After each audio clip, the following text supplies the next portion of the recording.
Damai sejahtera bagi Bapak Ibu yang diberkati Tuhan. Selamat berjumpa kembali dalam Sarlota.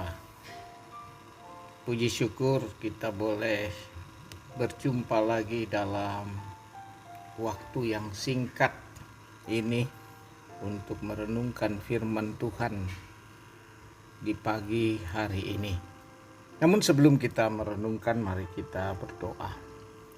Ya Tuhan Allah Bapa, di dalam nama Yesus Kristus, oleh anugerah-Mu kami ada sebagaimana ada. Mengucap syukur di pagi hari ini diberi napas kehidupan untuk beraktivitas, untuk menikmati dan mengalami kasih Tuhan. Untuk itu kami akan mendengar firman-Mu ya Tuhan.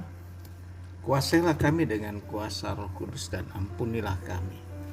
Dalam nama Tuhan Yesus kami berdoa. Amin. Saudara-saudara, bacaan kita Lukas pasal 22 ayat 24 sampai 38. Lukas 22 ayat 24 sampai 38. Dengan pokok penekanan, siapakah yang terbesar? Mari kita dengarkan. Saya membaca ayat 24 sampai 27 dan seterusnya. Bapak Ibu silakan membacanya setelah renungan ini atau sebelum. Firman Tuhan, terjadilah juga pertengkaran di antara murid-murid Yesus. Siapakah yang dapat dianggap terbesar di antara mereka? Yesus berkata kepada mereka, raja-raja bangsa-bangsa memerintah rakyat mereka, dan orang-orang yang menjalankan kuasa atas mereka disebut pelindung-pelindung. Tetapi kamu tidaklah demikian, melainkan yang terbesar di antara kamu hendaklah menjadi sebagai yang paling muda, dan pemimpin sebagai pelayan. Sebab siapakah yang lebih besar, yang duduk makan atau yang melayani? Bukankah dia yang duduk makan? Tetapi aku ada di tengah-tengah kamu sebagai pelayan. Amin. Saudara-saudara yang kekasih dalam Tuhan, siapakah yang terbesar? Tema ini tentu berbicara kepada motivasi, ya, motivasi dalam melayani. Sebab siapa yang terbesar ini gejolak hati yang sering terjadi dalam kepemimpinan. Menjadi yang dianggap besar atau paling berkuasa atau paling hebat seringkali diperdebatkan atau direbutkan oleh banyak orang. Sering orang berebut siapa yang akan menjadi paling besar di dalam kampung, paling besar di dalam jemaat, paling besar dalam pemerintahan, paling besar dalam keluarga. Hal tersebut karena bagi sebagian orang eksistensi atau pengakuan diri adalah kebutuhan yang harus didapatkan. Mau dianggap paling besar itu juga manusiawi. Tetapi apa yang dikatakan Yesus sebenarnya? Ya, siapa yang terbesar? Dalam bacaan kita sungguh jelas ketika ini diperdebatkan oleh murid-murid. Jadi kalau ini diperdebatkan murid-murid, ini juga gambaran diperdebatkan sering dalam jemaat, dalam lembaga-lembaga pemerintahan, lembaga masyarakat. Sehingga apa yang mau dikatakan Yesus dalam perdebatan ini? Yesus berkata kepada mereka, raja-raja bangsa-bangsa memerintah rakyat mereka, dan orang-orang yang menjalankan kuasa atas mereka disebut pelindung-pelindung. Tetapi kamu tidaklah demikian, melainkan juga terbesar di antara kamu hendaklah menjadi sebagai yang paling muda dan pemimpin sebagai pelayan.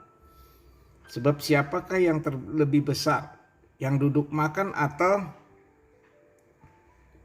yang melayani? Bukankah dia yang duduk makan, tetapi aku ada di tengah-tengah kamu sebagai pelayan. Nah, saudara-saudara, konteks pelayanan dalam gereja bukan soal kedudukan, bukan soal kehormatan, tapi yang dikatakan Yesus adalah pelayan. Pelayan. Jadi pelayan, penekanan di sini tentu nuansanya adalah penghayatan iman, panggilan untuk melayani. Karena itu yang paling besar di sini adalah bukan soal kedudukan, bukan soal apa, tetapi soal bagaimana kita melayani dengan apa yang ada pada kita. Karena itu Yesus berkata, bukan demikian untuk kamu, artinya murid-murid, melainkan terbesar di antara kamu hendaklah menjadi sebagai yang paling mudah dan pemimpin sebagai pelayan. Jadi pemimpin di sini adalah pelayan, bukan soal duduk, soal strategi, soal yang sering diperdebatkan dalam kehidupan kita. Paling hebat, paling disebut banyak orang yang kenal, payah dikenal, hebat, paling besar, dan seterusnya. Nah, karena itu Yesus mau menjelaskan bagaimana sebenarnya yang terbesar di antara kita adalah sebagai pelayan. Artinya melayani dengan sungguh-sungguh, yang dilayani untuk kemuliaan Allah. Karena itu bagi kita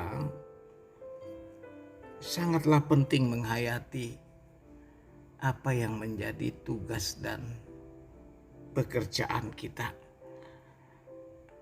Bukan jabatan dipertengkarkan, tetapi yang dipertengkarkan bagaimana melayani dengan apa yang ada pada kita.